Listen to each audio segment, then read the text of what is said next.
आज यमुनानगर में नगर निगम की हाउस मीटिंग के दौरान पार्षदों का जबरदस्त हंगामा देखने को मिला। हालांकि बैठक में कई पार्षद नदारद रहे, लेकिन विपक्षी पार्षदों ने नगर निगम पर काम की अनदेखी के आरोप लगाते हुए जमकर बवाल किया। वहीं इनेलो पार्षद राम आसरा ने मेयर पर भेदभाव के आरोप लगाते हुए कहा कि नगर निगम का कार्यालय खत्म होने वाला है, लेकिन मेरे वार्ड में अभी तक स्ट्रीट लाइट नहीं लगी है। उन्होंने अपनी चेयर से उठकर मेयर मदन चौहान के सामने गुहार लगाई, लेकिन मेयर उनके एक भी सवाल का जवाब नहीं दे पाए, जिससे गुस्से से तिलमिलाए पार्षद राम आसरा बैठक को बीच में ही छोड़कर चले गए।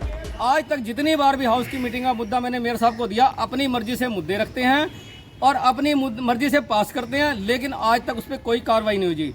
अभी इन्होंने क्या किया, स्ट्रीट लाइट का मुद्दा, इन्होंने सारे शहर के अंदर लड़ियां लगा दी मेरे वजह से, लेकिन जगह जगह सारे वार्डों के अंदर गलियों में अंधेरा हुआ पड़ा, सड़कें टूटी पड़ी, बुरा हाल है। मेरे सेक्टर वासी मुझे जीने नहीं देते, बार बार मेरे घर के चक्कर लगाते हैं, मेरे ऑफिस के चक्कर लगाते हैं कि ये सड़कें हमारी कब बनेगी। मैं आज आश्वासन देते देते 5 साल हो गया, ये हमारी लास्ट मीटिंग है। अभी भी मेयर साहब से मैंने पूछा कि आपने 41,000 जो स्ट्रीट लाइटें पास करी थी सारे वार्डों में, एक वार्ड के अंदर कम से कम नहीं तो 1900 लाइटें तो बनती कम से कम, लेकिन इन्होंने क्या किया, 40 लाइटें पास करी, जिसमें से 10 लाइट मुझे दी। मैंने जेई को फोन किया, प्रतीक जेई को, कि आप 30 लाइटें मेरी कहाँ पे हैं, स्ट्रीट लाइट की जो है ये एलईडियाँ हैं। कह रहे जी हमने अपने नाम लगा दी, लेकिन उसका भी आज मेयर साहब सही ढंग से जवाब नहीं दे। मेयर साहब सिर्फ एक खाना पूर्ति करते हैं। आज अगर भारतीय जनता पार्टी को हरियाणा के अंदर चोट लगेगी तो सिर्फ नगर निगम की वजह से लगे। कभी प्रॉपर्टी आईडी, कभी फैमिली आईडी, आम जनता को मूर्ख बना रखा है। नगर निगम के दर दर चक्कर काट रहे हैं। आज हम लोग अपने मकान की रजिस्ट्री करा करके भी मालिक नहीं है, अपने मकान की रजिस्ट्री कराने के बाद भी मालिक नहीं है। क्या कि प्रॉपर्टी आईडी अगर आपकी होगी तब आप मकान बेच सकते हो, खरीद सकते हो।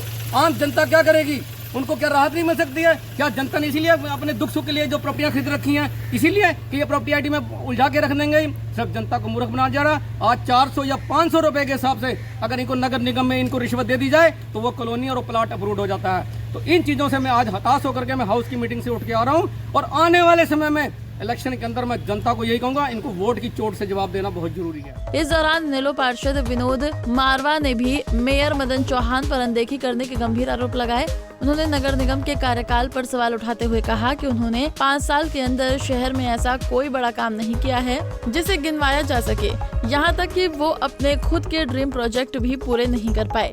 कि जो सबसे बड़ा 5 सालों में सबसे ज्यादा हमारे हरियाणा राज्य का अगर किसी ने नुकसान किया है तो वो अर्बन लोकल बॉडी की ये निगम जो है, इन्होंने सबसे ज़्यादा लोगों को परेशान किया है। क्योंकि इनके जो ये आईडीज़ के चक्कर में इन्होंने हर जनता को, हर व्यक्ति को इन्होंने परेशान किया, और सफाई व्यवस्था में हमारा नगर निगम जो है बिल्कुल जीरो है। तो इस वजह से मैं तो इसको मानता नहीं कि ये अच्छा एक कार्यकाल रहा है। देखिए, जहाँ तक अनदेखी का मामला है कि ये बिल्कुल है कि अनदेखी, लास्ट में जो अंतिम जो वर्ष रहे हैं उसमें अधिकारियों को भी ये पता लग गया था कि ये इस सरकार का जाना निश्चित है। तो कम से कम ये है कि भाई वो कभी भी उन्होंने लास्ट वर्ष में कभी भी पक्ष और विपक्ष को नहीं समझा, तो थोड़ा बहुत ये कार्य लास्ट में हुए हैं, अदरवाइज बहुत बुरा हाल था। मेयर के ये तो जनता जनार्दन को भी पता है कि कितने दावे कितने खोखले साबित हुए हैं। आज तक जो सबसे पहली वाली मीटिंग में ये था कि भाई गेट लगाए जाएंगे 4 द्वार, वो आज तक नहीं लगे हैं।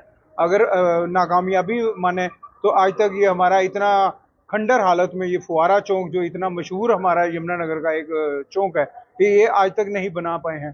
तो ऐसा क्या वो नया क्या चीज ला कर आए हैं। वहीं मेयर मदन चौहान ने पत्रकारों से बातचीत के दौरान अपने 5 साल की उपलब्धियों का जमकर गुणगान किया। साथ ही विपक्षी पार्षदों के आरोपों को बिल्कुल बेबुनियाद बताया। हमारा कोई ऐसा मुद्दा था नहीं भाई, कोई जिस पे वाद विवाद हो। जितने डेवलपमेंट के मुद्दे थे हमने सारे पास कर दिए हैं, एजेंडे में थे। जिसके अलावा और अन्य मुद्दे भी आए, वो भी हमने सारे पास करने का काम किया। और आज मैंने लिस्ट पढ़ करके सुनाई, ऐसा कोई वार्ड नहीं था, केवल 3 ऐसे वार्ड थे जिनके अंदर 10 करोड़ से कम पैसे लगे।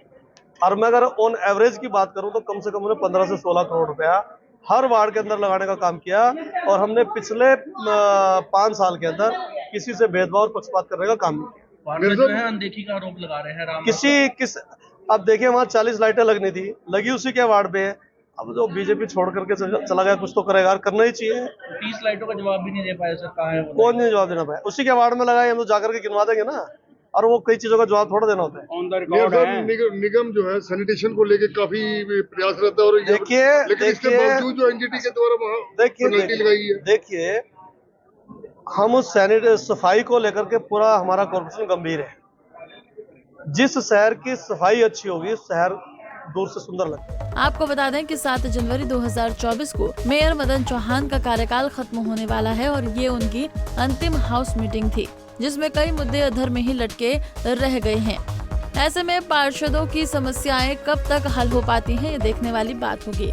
यमुनानगर से परवेज खान, पंजाब केसरी टीवी। हमसे जुड़े रहने के लिए हमारे YouTube चैनल को सब्सक्राइब करें और नई वीडियो की नोटिफिकेशन के लिए बेल आइकॉन को दबाएं।